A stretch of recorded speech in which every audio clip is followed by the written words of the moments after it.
To be in the Premiership, to somebody like me who's supported them all my life for 50 years plus, is basically a dream, because when I was younger, you never thought of being in the Premiership, you never thought of being in the top division. It was just a case of, oh, are we going to go all right this year? Will we stand a chance of promotion? You know, are we going to get relegated? But to actually be in the Premiership, I must admit, at the moment in the Premiership, you've got to be realistic. Our ambition at the moment is just to stop in the Premiership.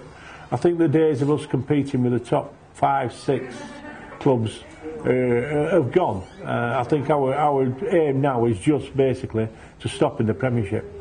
Won the Premiership at Liverpool. I actually jumped onto the pitch and a lady police officer on there, and I'm throwing her about. He said, "Derek, don't, you'll get arrested. Put me down, put me down."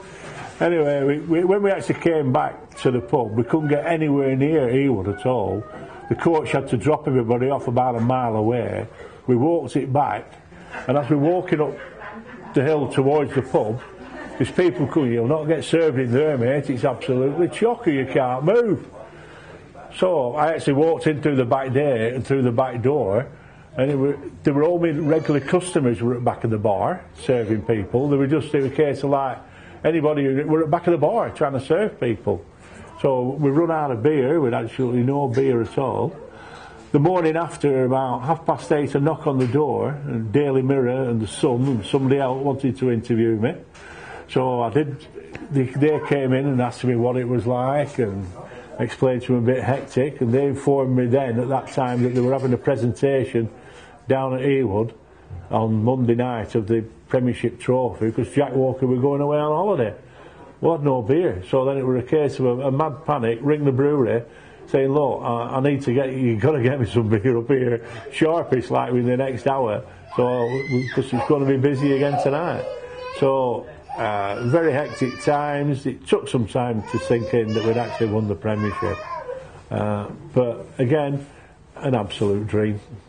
I think majority of people who've watched Blackburn Rovers for any length of time will say their favourite player. It's got to be Simon Garner. Simon Garner was the ultimate football fans footballer. He was. He liked to have a pint, did Simon, and he liked to fag, and he liked to laugh with lads. He was the ultimate football fans footballer. You know, it's not like now where you find it very difficult to converse with the players. Simon Garner, you could always talk to him. Favourite. After that modern era, you've got to say Shearer. The guy was absolutely awesome. Unfortunately, he left us to go to Newcastle to win nothing. But again, his only thing that he ever won was with Blackburn Rovers, which was the Premiership. A lot of players going back over the years, sticking in mind, a guy called Dave Wagstaff. I used to love watching him play football years ago. Scott Sellers, another one with Simon Garner era. But again, I look back to that era when Simon Garner played with Scott Sellers, and that's my dream era of Blackburn Rovers, because that's when I remember when they were. We used to go to away matches, and you might find 100 there, 150, you know, and it was like a select clan of people. Some of them I've noticed you've interviewed in there, Birdie and one or two of the other lads, all die-hard Rovers fans. But them years, when you go back to there, you know, those are the years that I tend to remember in football. Now, as I said, we're in dreamland watching the Premiership.